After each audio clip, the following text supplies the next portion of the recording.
Everything around you has a story.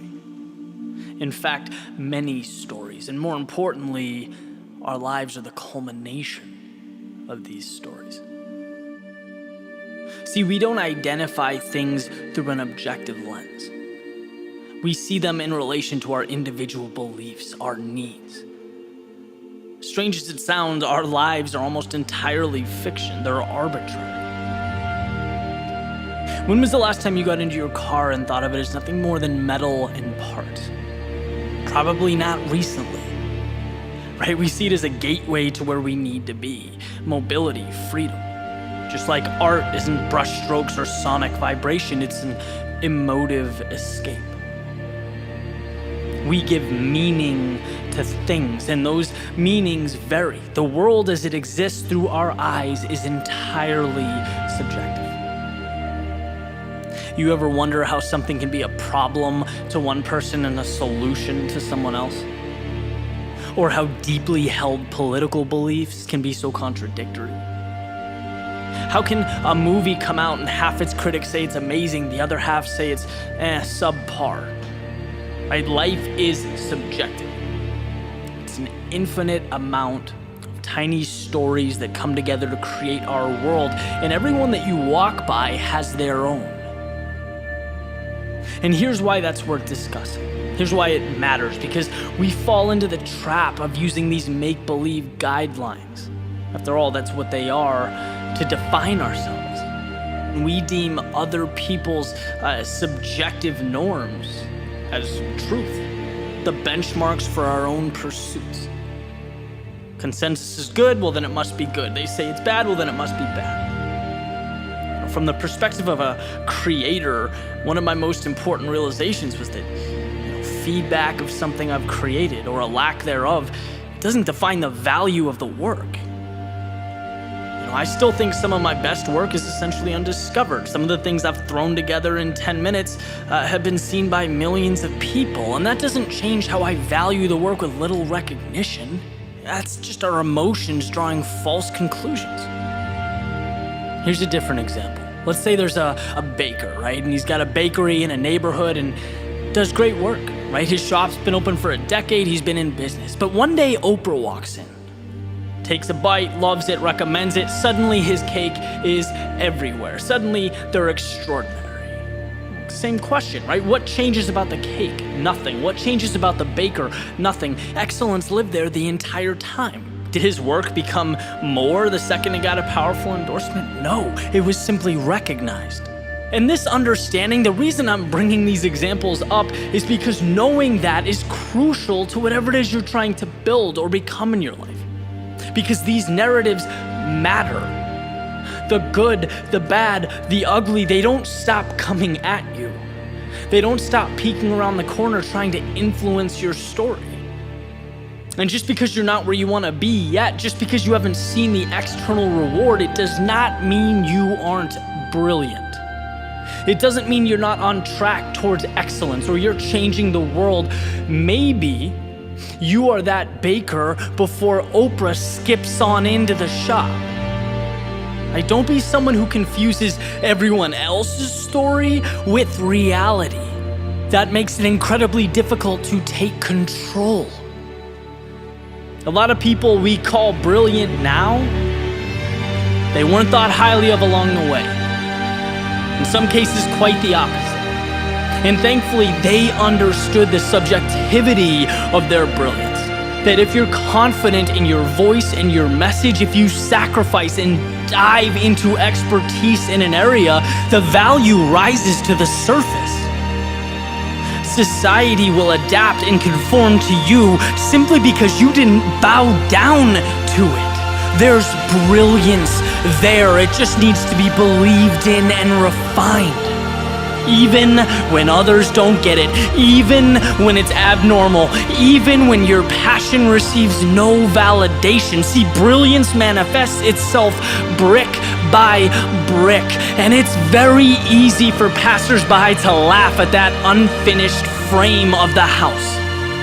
But eventually, it comes together, and the layout is beautiful, and the architecture is stunning, and your defiance carves a little niche for itself somewhere in the depths of reality.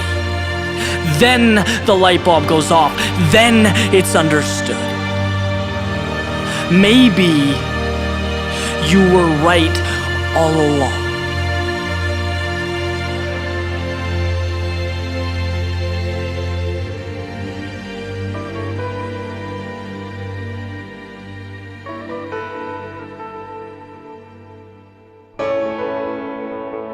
You had a vision to build something that they've never seen before. But they gave it one look and called it insanity. You worked hour after hour for little reward. They watched from a distance and deemed it irrational. You simplified your life until it consisted of only your goal. But amidst convoluted objectives and routines, they declared it a tragedy. You failed and you failed, but you would not give in. And entertained by this struggle, they called you stubborn. Through it all, you never lost faith. They sat back and called it delusional. And then something happened. You succeeded. You succeeded like no one else before. And when you shared your result, they called it genius. When you told your story, they admired the persistence. When you uncovered your knowledge, your learning, your expertise, they asked for advice. See, you provided a blueprint, yet few people followed. Now they call you gifted, lucky, and you shake your head because as you made that climb, something became very obvious to you. This word, insanity, defined as extreme foolishness or irrationality, this is what got you to where you are today. And on the surface, when you took that first step, it was insanity. You left what was known, you were questioned, doubted, you looked inexperienced, you fell on your face. And hour after hour, you prayed that it was not in vain, and some days it felt like it was. But every single day, you left something behind. The things that you'd outgrown, the things that would have surrounded your every move had you stayed in that spot, had you been intimidated by the depths of what they call insanity. But you didn't. You traded them for a chance to get what matters most. And now as you gain perspective, you see what was insane yesterday is now everyday reality. It's what you do without giving it a second thought, and you want more. Just the taste made you want more. To see what's out there, to see how far you can push. That is life.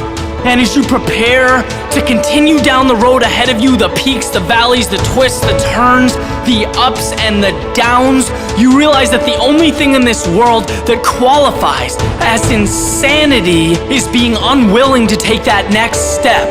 The fear of standing out, of being different, of living a life that was meant for you, that you deserve. Because to disregard that opportunity, oh, the insanity.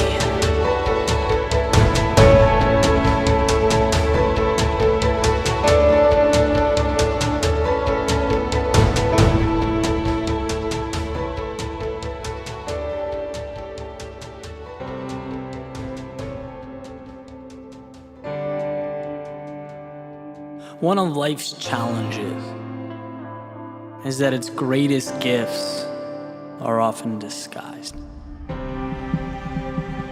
They rattle the current moment, shake up our perceptions, redirect the path we were so confidently marching down. By the way, they never tell us, hey, this is for your own good, right? You'll come out stronger, you'll be better prepared to take life head on. If we didn't provide you with this shakeup, you'd ultimately live your life as a fraction of what you're capable of. No, that message is emitted in the moment. We're left to think that our world is ending. And I've always believed that the most challenging part of our downtimes, right? When we go through that suffering, the struggle, when we go through hell, it's not the situation itself, it's our thinking that this is forever. Our inability to see past the darkness and remember that all of this is temporary. It's a process. A series of ups and downs, peaks and valleys, and guess what? Without the valleys, there are no peaks, there are no mountaintops. Sometimes that's hard to grasp. Right? How can pain and suffering be the seeds to our joy? How can exposure to uncertainty become the confidence that things will work out? How can loss manifest into the acquisition of the best things that life has to offer? How? Well, because the very experiences we're inclined to avoid are the ones that define us.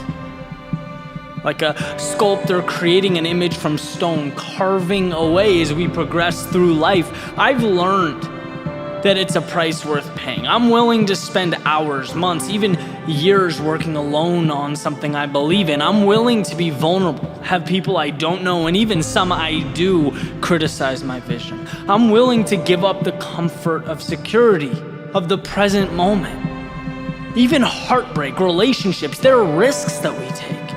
And when they don't work out or they fall apart, it's a discomfort that ultimately makes you stronger and better equipped for the next one. All of these things hurt, but they bring the upside that isn't a reality when you avoid pain. See, I get that emotionally you're beaten down. I understand you feel lost. I get how hard things can be, but they're not reasons to give up hope. They're reminders of how good things can be when you reach down deep and look beyond the present moment. Maybe you can't see it now, but this will lift you up.